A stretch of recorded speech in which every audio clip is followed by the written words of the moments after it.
মাশাআল্লাহ তাবারাকাল্লাহ। এই যে মুরগির মাংস দিয়ে হচ্ছে মাকারোনিয়া রান্না করতেছি আজকে। তো আমার বাসায় একটা শ্রীলঙ্কা মেয়ে আসছে, ও হচ্ছে খ্রিস্টান, ও হচ্ছে খায় না, দুম্বার মাংসও খায় না, আর হচ্ছে এই যে উটের মাংসও খায় না। সেজন্য হচ্ছে এই যে মুরগির মাংস দিয়ে হচ্ছে মাকারোনিয়া রান্না করতেছি। তো কালারটা কীরকম দেখা যায় আমি জানি না, কেমন হয়েছে। হয়ে গেছে, এটা আর কিছুক্ষণ রাখবো, তারপর নামায় ফেলবো।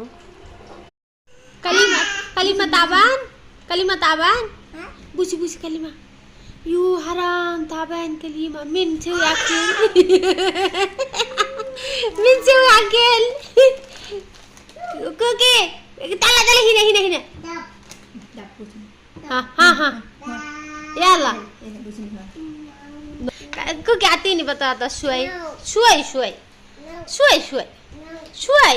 أنا مسكين ها إيه شوي لا no शुआई आती नहीं